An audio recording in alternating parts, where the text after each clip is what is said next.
So thank you to everyone for being here today. For those of you who don't know me, my name is Marc, and professionally I'm a lifestyle financial planner. I typically work with women in finance, helping them identify, achieve, and maintain the lifestyle that they want without the fear of running out of money. Personally, I'm married to my beautiful wife, Nicole, father to my two amazing children, Luke and Sephora, and my family really is my purpose, and they're the reason that I do what I do every day. We're on a journey to building our best lives together. My clients are viewed as my family, and I feel super blessed that I get to do this work with them as well, helping them live amazing lives.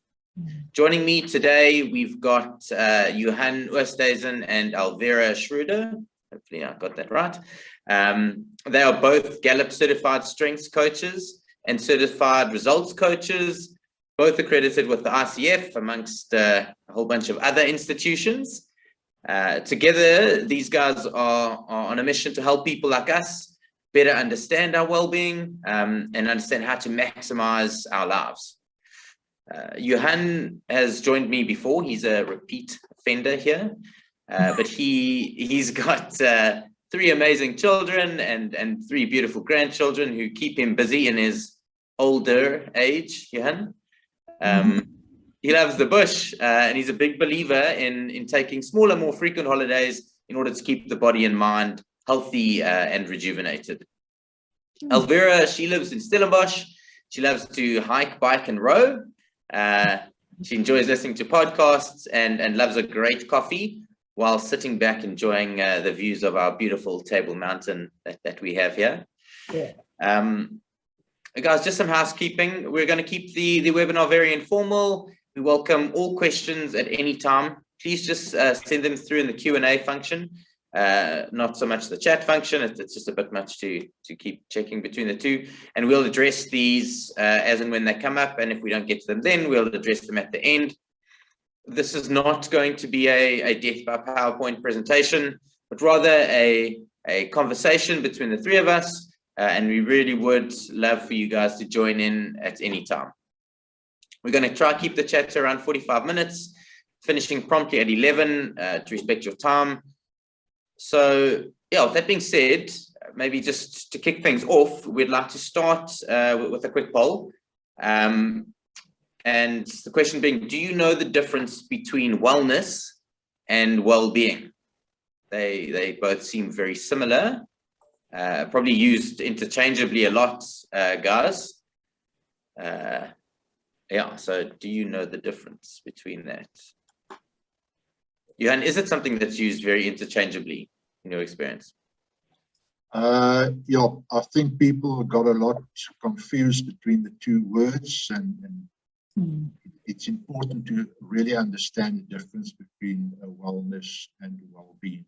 So I assume that's something that we're going to unpack and discuss a little bit this morning. Yeah, I think it's very, they sound the same, and you don't, wellness, well-being. I know you've got that thing, wellness, well-being, and spa, all used interchangeably, but in this context, complete different meanings, which we'll unpack. Maybe let's share the results, see how we're going there. Okay, so 64% of people say they do, and 36% say they don't. Sure, even having gone on this little journey with you guys already, I think I do, but I see I could get it wrong. So maybe that's a good place to start, guys. What is the difference between wellness and well-being? Let's ask the lady to open the session for us this morning. Elviera, what do you say? Well, I've heard a lot of people talk about wellness, and I think it's something we are very familiar with. Even in our workplaces, there's a lot of wellness programs, and it has a lot to do with your physical health. So exercising, eating healthy, sleeping enough, or not too much, and that's basically what wellness is. So it has a lot to do with having optimal health. But when we get to well-being is it's emotional, it's your mental health, your physical health, and more. And there's actually 5 areas of well-being. So well-being is a lot more than wellness. It's like a holistic view of every area in your life that's very important, that's foundational to having a thriving life. Yeah. Yeah, I think wellness is a great stepping stone to well-being. So a lot of people, I think, in today's life, been on these wellness programs at their companies, and hopefully they keep on doing that. And I think, as I say, it's a great starting point and a stepping stone to that bigger picture that we call well-being. Yeah. Yes. And it would be, sorry. Yeah, I'm just thinking, some of the buzzwords that we've heard recently are things like self-care and mental health matters and things like that. And when we talk about well-being, it talks about your whole being, and that's your physical health, your mental health. We'll be talking about 5 areas of well-being today, and but wellness is basically your physical health, being healthy, and yeah. Okay, so look, it still sounds a little bit fuzzy to me, but as we go through, as I'm sure it does to others, as we go through, I think we'll be able to better understand the difference. But coming back to the topic, right? So if we understand the difference between those two, wellness and well-being, how do we use well-being? And Elviera, you alluded to 5 elements. How do we use well-being to achieve work-life balance? How does that all come together? I think the first thing people must understand is that you can't really have a life-work balance. If you want to balance stuff, I mean, it's equal. Well, there goes the whole webinar, Johann. Thanks. That's what I've picked up in the marketplace, being a coach for more than 10 years. People try to have a work-life balance, and they struggle to get to that point, because balance it's equal.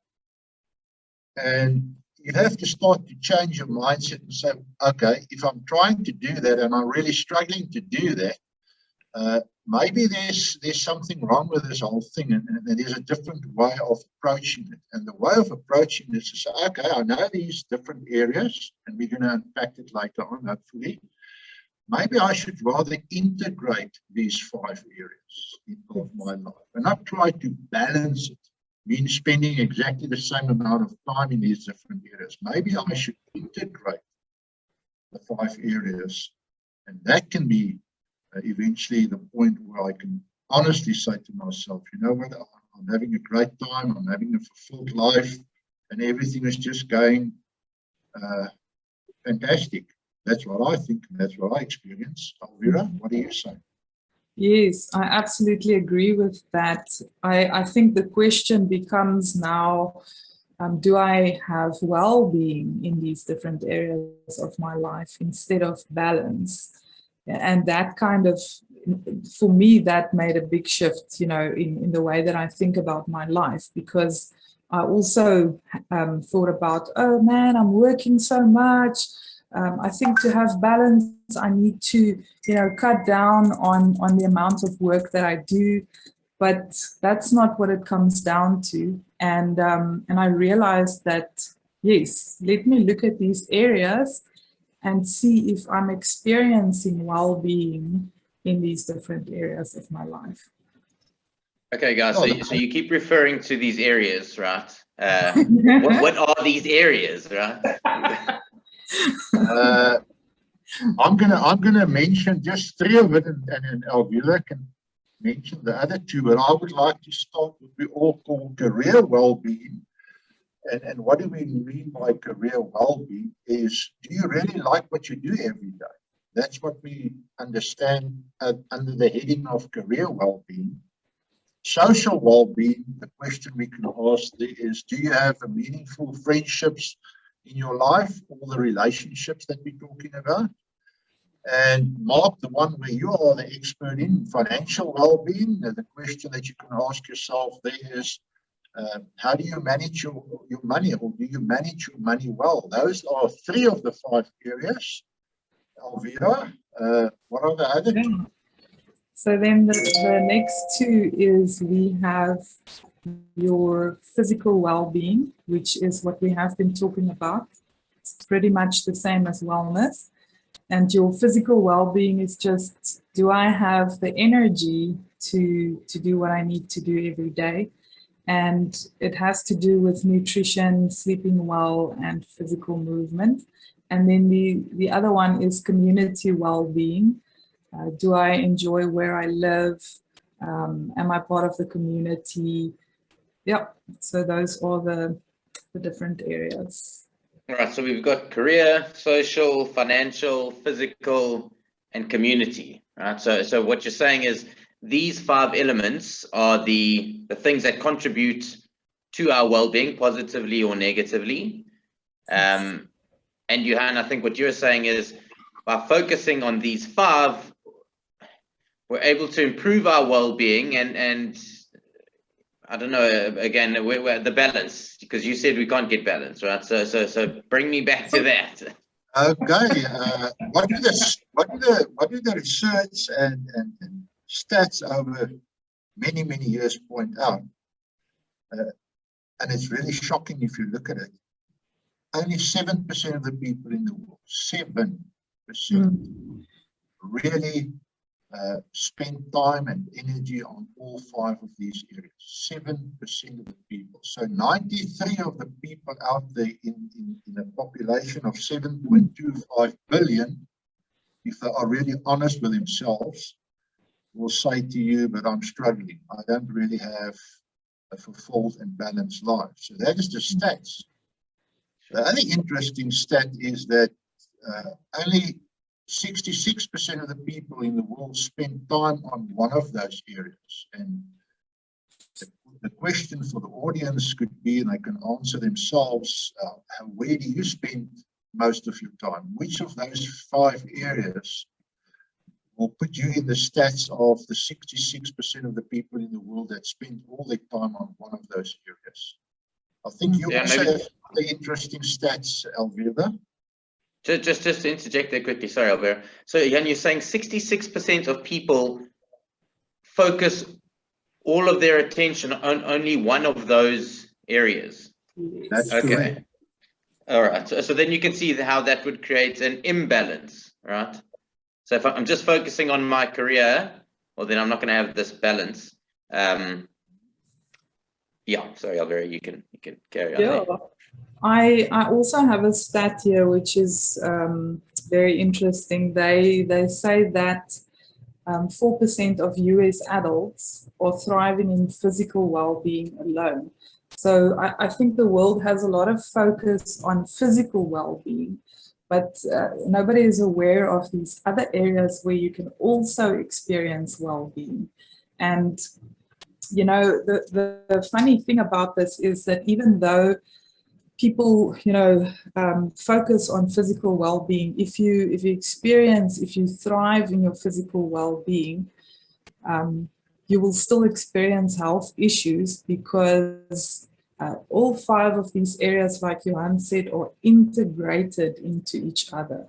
So, if you don't experience career well-being, you're not going to be happy because you spend most of your time there, and it will affect your mental health and all kinds of things in the long run, even though you do spend time on physical well-being. So we've got a question, but just before we go there, Elviera, you're saying 4% of people focus on physical well-being, and I guess physical well-being, kind of going back to the definitions, that speaks to wellness, right? Yeah. So all of this, I don't know, drive to improve wellness, corporate programs, it's only attributed to 4% of people like thriving in that area or focusing in that area. Right? So we've got a lot of work to do in order to improve our well-being, right? just this question here, and I think it's such a good question because, let me just tell. So Jatin's asking us, is social well-being different for introverts?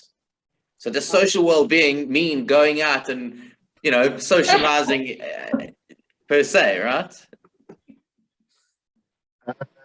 I think we must look at the question that we ask around social well-being, and the question is, you have meaningful friendships in your life. Yes. Meaningful friendships. For introvert, it can be your two best friends. Yeah. That's your friends for the last 40 years. So that's already a good definition. You spend time with those two best buddies, and that's your social well-being. You don't have to spend time with 500 people every weekend. That's not what we're meaning by having a good social well-being at the end of the day. Yes, and I just want to mention as well, on that point of people being different. So, social well-being will look different for different people, and so will physical well-being, community well-being. Your financial well-being will look different. You might earn more than someone might earn less than you, but the question again is, do you have, are you managing your finances? Do you have the money you need to do what you want to do? And and because we're all very individual, some just taking physical well-being because it's so easy and everyone relates to it. I think, some people will go and they will do extreme sports and they will absolutely love it. And other people will take their dog for a quick walk around the block. And, it looks different to all of us. And the question is just, do you experience that well-being? Elviera, you are making a good point. And me being the older gentleman in the panel, what I can say from my experience, I think we go through different phases in our lives. And those phases, if you look at that and how you address your well-being in those different phases of your life, will also look different from the youngster between the age of 20 and 30, and comparing your life. What is your well-being and how do you address it when you between the age of 60 and 70? That's my experience. If I look back over my life and I'm in my 60s, I was a very keen sportsman in my 20s and training every day in the gym, and now I'm definitely not doing that, and I'm not working myself till death. So I think your phases in your life is also something to take into consideration. Where are you in life? So it sounds like, guys, that it's well-being is specific to everybody, right? There's no blanket. You can't compare my well-being with your well-being. What we focus on, the 5 elements, that is kind of universal, if we can call it that. But how you rank in and achieve in those 5 elements is very specific to the type of person that you are. We've got another question here. Where do emotional and spiritual well-being fit in if it's just these 5? Elviera, I know that you've had that question in your coaching session, so I'm going to pass the ball to you. Thank you. Right. So the interesting thing about these 5 areas of well-being is that this was research that Gallup did, and they did a survey with people, and then from that survey they noticed that these 5 areas are the top 5 areas in which we want to experience well-being.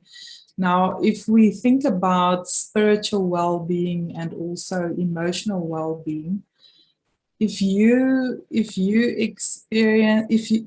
are in a work environment where you've got a horrible manager, you hate what you do every day, it will most definitely affect your mental health. And also, if we look at other areas, if you don't have any meaningful friendships in your life, again, it will affect your mental well-being, or your mental health.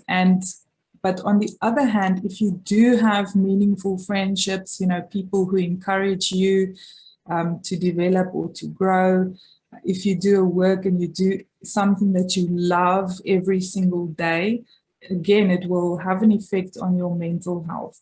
And that's where mental health fits into this picture. And also, thinking about career, which takes up most of everybody's time every day, that is where a lot of your purpose can be found. So if you don't have a very purposeful career, if you don't feel like there's anything in there that carries purpose, then again, it will affect your mental well-being. And then you asked about spiritual well-being, right? The question is here anymore. Let me just see.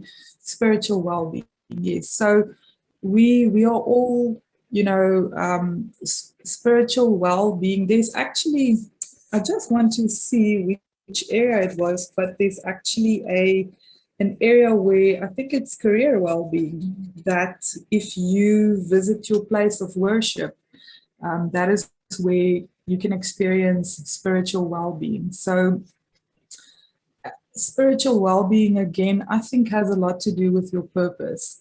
So if you are part of a community, it could be a church community, religious, and then that's where you will experience spiritual well-being. But again, we have to remember that all of these areas are integrated into each other. So, spiritual well-being is a very big thing in itself. It also has to do a lot with the values that you hold and so forth. So if you want to experience spiritual well-being, I would say it would be to integrate that into your different areas of well-being. It's not a standalone thing. Again, you will, in your meaningful relationships, you can experience spiritual well-being and mental health. And I hope that answers your question. Yeah, I think so. Thanks, Elviera. We've got two other questions, and it's almost like people know where we're headed here. But Ronald's asking, where will mental well-being, self-awareness, and self-development fit in? Number one, and then are there any tools I can use to self-assess my mental health and general well-being? So we're going to get to those, right? And it kind of leads to self-development, which is kind of where we're going from here. So we're going to lead down that path. So I think maybe, guys, we should bring up the second poll, which leads to this self-assessment, and everyone can just take the time. So it's basically those 5 elements. Do you like what you do every day, which speaks to career well-being? Do you have meaningful friendships in your life? Social well-being. Do you manage your money well? Financial well-being, and do you have enough energy to get things done? Physical well-being. Do you like where you live? Community well-being. Let's just take some time to answer those quickly. I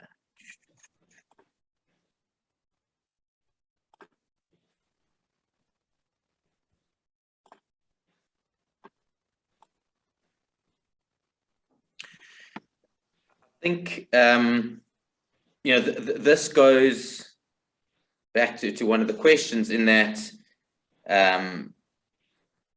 this is one of the tools, right? So it's to self-assess. How do I answer these questions? That's kind of the starting point, guys. Yes, Mark, I agree. It all starts with yourself. The other thing that we realize as coaches is when we sit around the table with our clients, is that there are very few people who really know who they are. And I really think that's the first thing that you should start to realize. You think who you are, but go and sit still and think about that. You start with yourself. That's a self-development thing that the lady who asked the question. Self-discovery, know who you are. and sort out yourself with the challenges that we all have. No one is perfect. We all have challenges, and then you take it from there. That's what I experience. All right, let's see. Let's bring up some of the results. We seem to have quite a few in. All right, so interesting. Johann and Elviera, can you guys see the okay, great. Yeah. So I'm gonna let you run with this, right? So do you like what you do every day? At least nobody hates what they do, right? So nobody says no. so that's positive. Do you have meaningful friendships? So a majority of people agree, well, or do have that? Do you manage your money well? So this looks like there's some work for people like me to assist with, right? Yes. Do you have enough energy to get things done? Okay, so the yeses are starting to slowly slip away here. And do you like where you live? This was a big one for me. I never really understood community well-being and the impact it could have on my life, or it had on my life, up until we moved as a family to Cape Town. And I got to really enjoy the area where I lived, and experience an uptick in my personal well-being just by being able to go outdoors and walk along the promenade and feel safe and secure, and feel like you're part of a community of people who care about the area that they live in, so much so that they pick up the litter themselves. And the positive impact that had on my life was amazing. Okay, so I guess that is probably the start, right? So doing an assessment like this individually gives you a base from which to work. And then I guess, moving on to that is, so if we know that, how do we measure, guys? How do we measure our well-being? Yeah, that's a very good question, Mark, because I know there's a lot of focus and there's a lot of articles and talks about well-being out in the marketplace nowadays. Everyone is on the bandwagon. But the one thing that I've picked up from all these talks and all these articles, there's no indication on how do you measure it. What do you do? It's good to be more aware of it, but what now? And the question, how we answer it is, it's very simple. It's not a difficult thing. You only have to look at those 5 areas on a weekly basis. That's very important. And then you ask yourself the following question: how much time, how much money, and how much energy do you spend in those 5 areas every week? How much time, how much money, and how much energy that you spend in each one of those areas every week. That is the way to measure it. So, Johann, what you're saying is you want me to, on a weekly basis, assess this thing, right? Every week, I'm going to sit down and say, how much time, money, and energy have I invested in these 5 areas in order to understand my well-being? Yes, Mark, that is the challenge. And now the next challenge comes in the picture: how many people can really stick to that program to measure themselves on a weekly basis? Yeah, that is the challenge. Are we going to stick to the program? Well, I guess if you want to achieve this balance, right, and improve your well-being and live a fulfilled life, you're going to have to do the work. It's not just going to happen. Like you said, it starts with awareness, and yes, I think it's work, right? What is your experience, Elviera? Are people prepared to do the work in order to achieve the outcome? Well, I just want to go back to the measuring, and I just want to remind people that what you can measure, you can change. So if you don't take a snapshot of your well-being areas to see where you are and where you can go, then, I mean, you will just continue as you are at this stage. And, if you want the change, you're going to have to measure it. You're going to have to put in some energy into it, some time, some money. you know, that's your investment. But in the end, you know, the rewards that you will reap are incredible. You know, it just makes such an incredible difference. And yes, it takes some time and it takes some effort, but you know, we are there to help as well as coaches. And but yeah, I mean, people, Johann, also, you know, you've got some amazing stories, or you know, results that you've received from people that actually did the work. And I mean, I can also talk about myself. You know, I also didn't understand well-being. I was also very focused on physical well-being and, you know, yeah, physical well-being, and not working too much, not burning out. But I didn't realize that, you know, meaningful friendships and enjoying where you live can make such a big difference. And, you know, it just shifts your mind completely. So, I mean, if you're hungry for well-being, put in the work. It's worth it. I think it's also interesting. Sorry, Jan. No, it's all about our habits. And why are we in a bad space looking at our well-being? It's because of our existing habits. Yes. So it's all about changing the habit. Now the question is, but how do I change the habit? There's only 2 rules to do that. First of all, you must make it easy for yourself. And the second important thing is you must see results very quickly. So those are the 2 rules to change any habit. Make it easy and see results very quickly. And if you look at well-being and you're spending 60 hours at your work at this stage, don't think that you're going to change it next week. You're going to cut down to 40 hours, 60 hours to 40 hours. No, you're not going to do that. But if you do the assessment and you see, okay, I'm spending 0 time and 0 effort and money on my health, you can say, okay, next week, what I would like to do is I would like to start with a 30-minute just casual walk.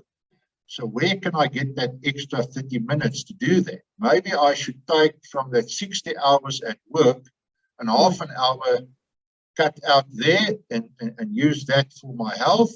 So now I'm spending 9.5 hours at work for the next week. So that's how you do it. Small little baby steps. Make it easy and see the results very quickly.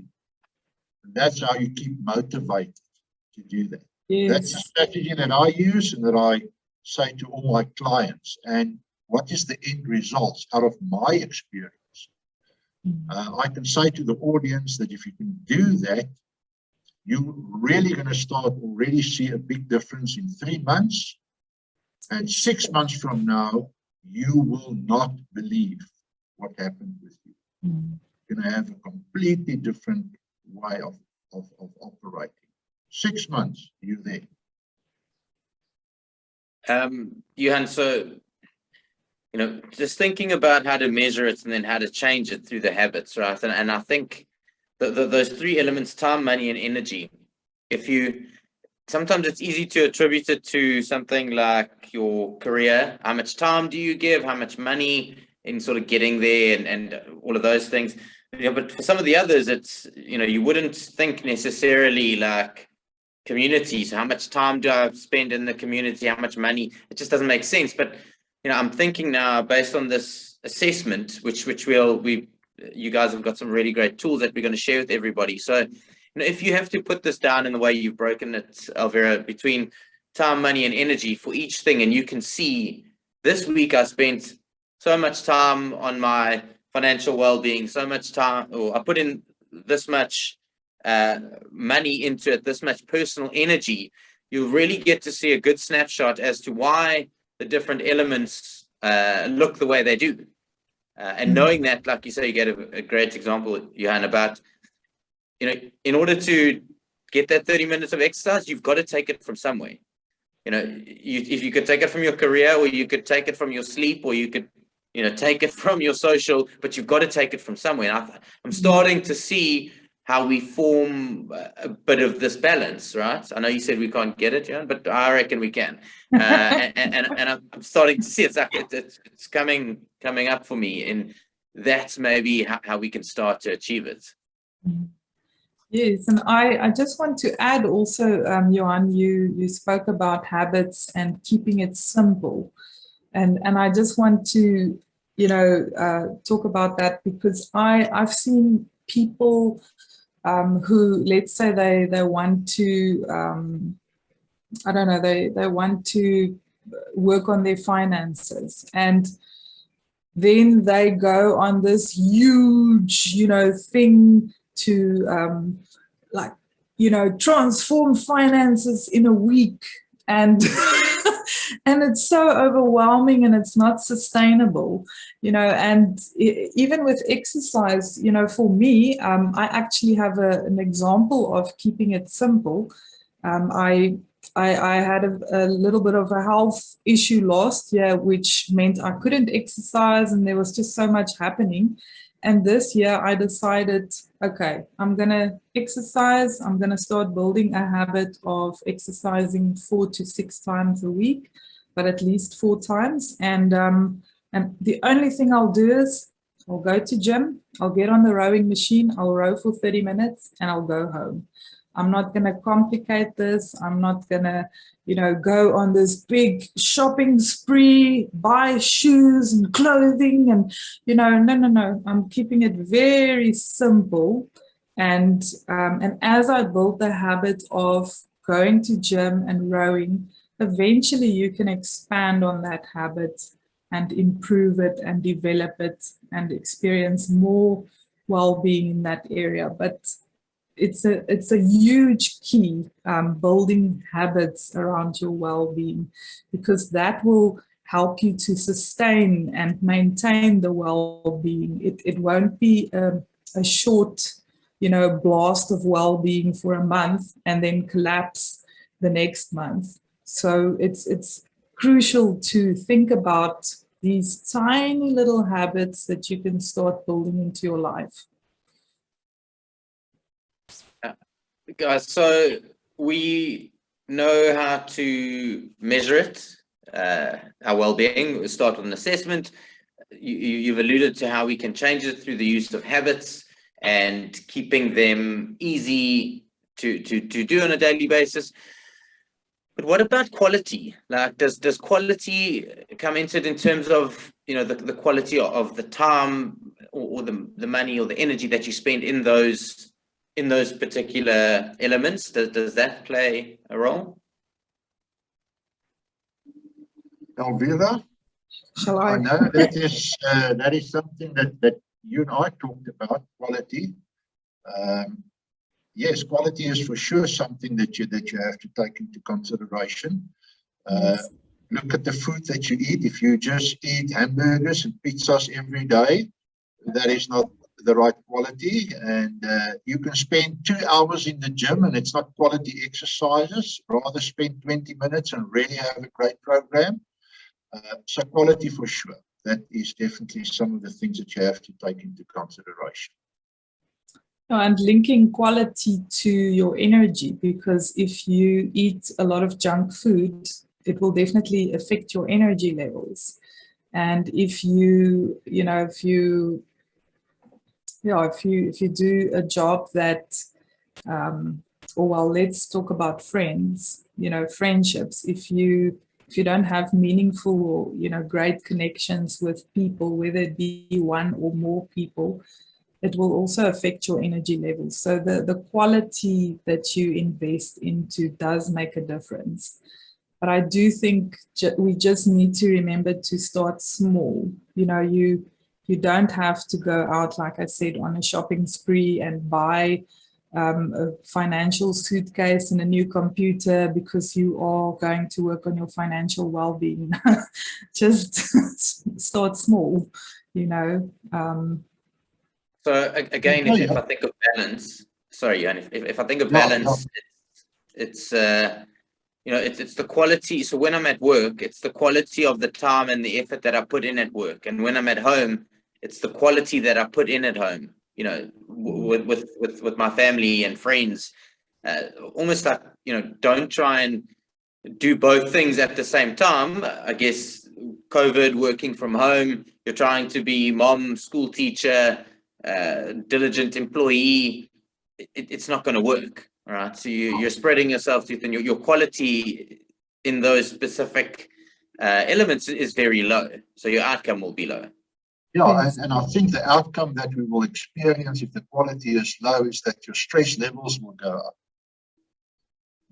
So your stress levels can be a good indicator for you of what is the quality of what you are doing. If you try to keep 5 balls in the air all the time, it's not going to work. So for sure, that is what I can also see with clients.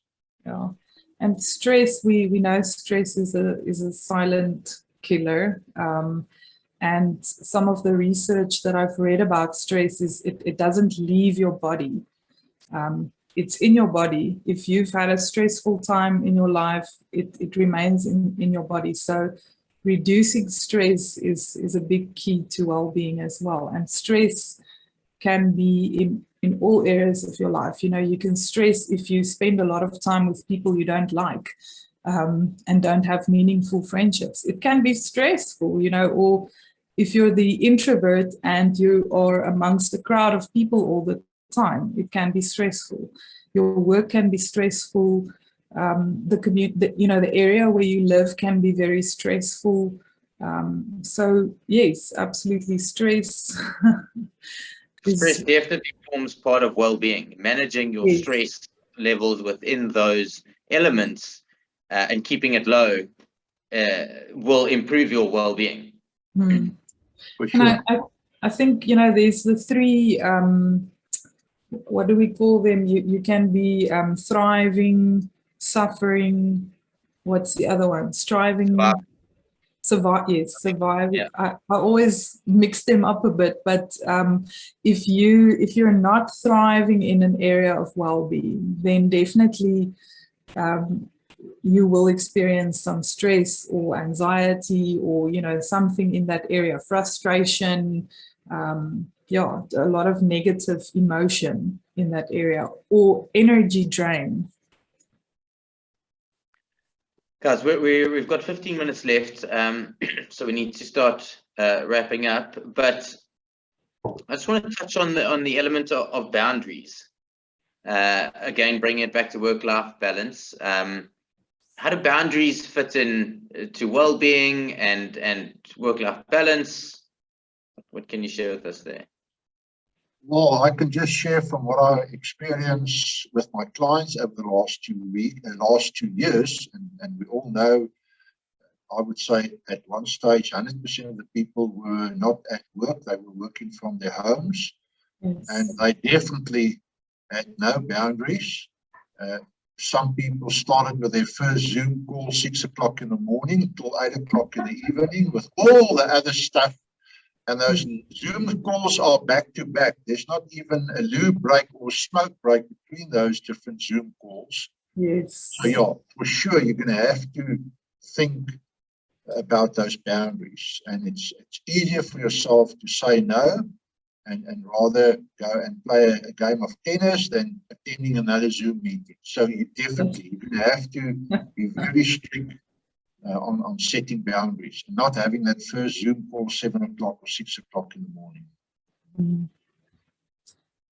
Yes, and I mean, boundaries is a very important, you know, part of this, because if you just keep on giving and giving and giving and giving, you know, eventually you will burn out, and that's where you need to think about, you know, what do I need to prioritize? So am I physically exhausted?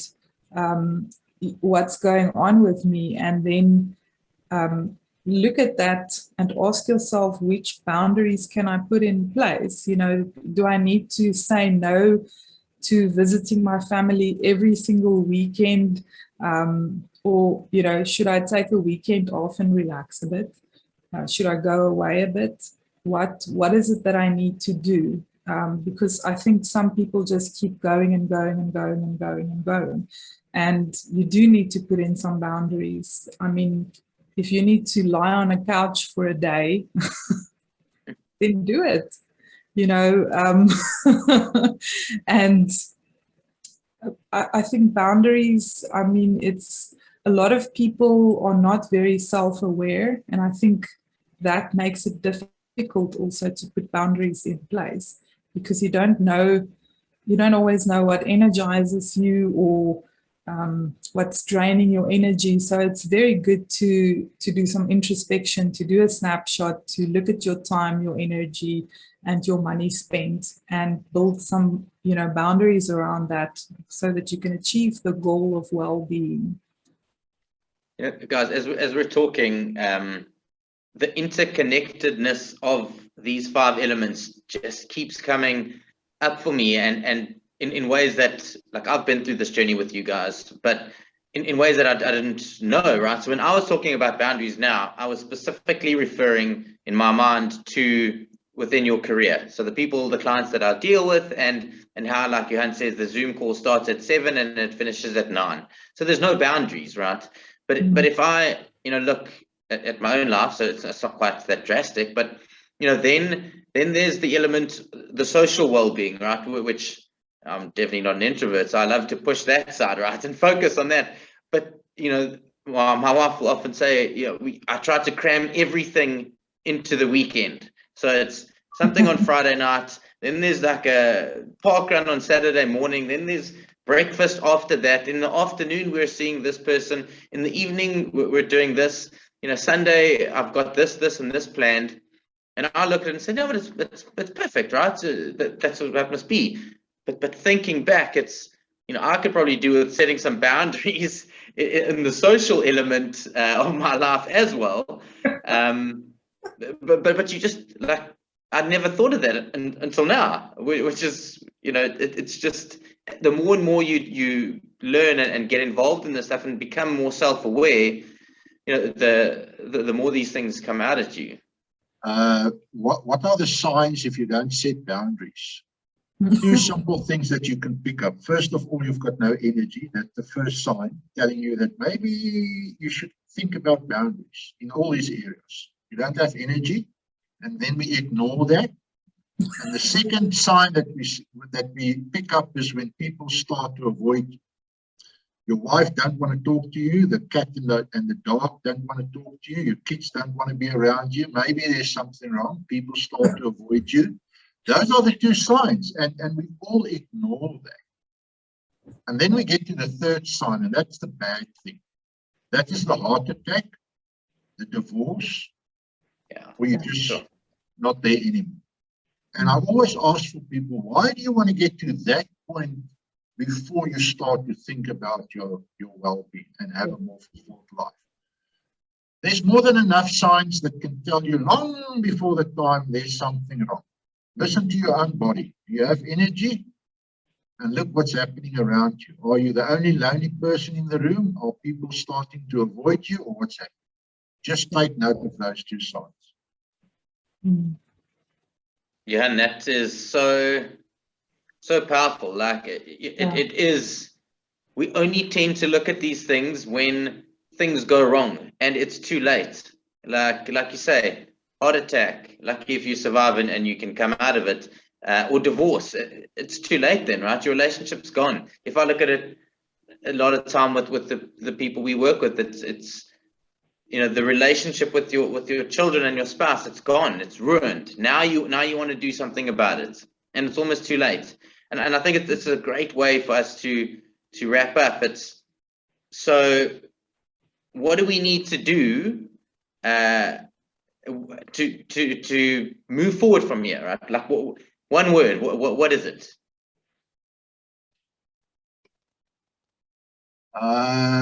The one word that I can say to people is just start. Take action. Action. There we go. Mary's got it. Yeah. Just show up. Just show up. Yes. Show up and have some action. That's all that you have to do. Show up. Yeah. So from our side, guys, in order to help you take action, show up, just start, we've got some assessments that Marc is going to drop in the chat there. The Marcus live camera action. You gotta love this guy. So the first he's put in here is my pathway self-assessment, my wellbeing pathway self-assessment. You can rank answer the questions and it will rank your current well-being. And then the second is a weekly tracker. So weekly is hard, I get it, and it's so easy to say, oh, weekly, I don't have time for that. But you know what, if it's important to you and you don't want to address it when it's too late, I think we can start. And this tracker is really nice. It's going to open everything up for you if you honestly complete it. How much time, money, and energy do you dedicate on a weekly basis to those 5 elements of well-being? So that is our sort of start. Dip your toe in the water in order to take action. I want to say something else, Mark. Yeah. Get your partner involved. Don't try and do it all by yourself. Get an accountability partner, and that can be your life partner or your spouse or whoever, but get someone else involved. Ask them to do the assessment with you and ask them to help you. That's the way that we do it. Yes. And Johann, you just lead me into my next point, which I was going to talk about, and we didn't plan any of this stuff, so we must be on the same wavelength today. But so that's one of the things, right? So in order to accelerate your well-being, you want to surround yourself with a team of people who can help you achieve the balance that you're after, right? So that's going down this journey, I did this with my wife, which was amazing. But I had people like you, right? So coaches. So when you look at a team, it's who are the people around me that I can call on that can help me, improve and accelerate my well-being. So start with this, and then, if you look at it and you can only get so far, call on Johann, call on Elviera. Marc is going to put their details in the chats as well. And start to build we did an exercise, it's called board of directors. So build a personal board of directors around your life that includes coaches, financial planners, spouses. Get everybody on the same page to help you really fast track your well-being. So I really want to thank you guys. It's been such an insightful conversation. And it seems like most people have really enjoyed it and been very engaging. So lastly, from my side, in the work that I do, wellbeing really fits in to helping people live amazing lives with the resources they have available. Obviously, I focus on the financial element, but we really bring in all 5 of these elements. And by focusing on this, we're able to help people make better money decisions, time decisions that align with the lives that they want to live. So if this is something of interest to you, definitely reach out to me as well. I think the key is, and the thing that becomes more and more clear to me is, it's nothing in isolation, so it's, you can do so much. I think that there's that quote, because I wrote it down. Yeah, I wanted to say it. If you want to go fast, go alone, but if you want to go far, go together. Right. Yeah. So build the team, and just look at improving that well-being. Thank you guys. Thank you for the time and the opportunity. Yeah. Great. I also really enjoyed this. Thank you so much, Marc. Thank you, Johann, and everyone who joined in. Yeah.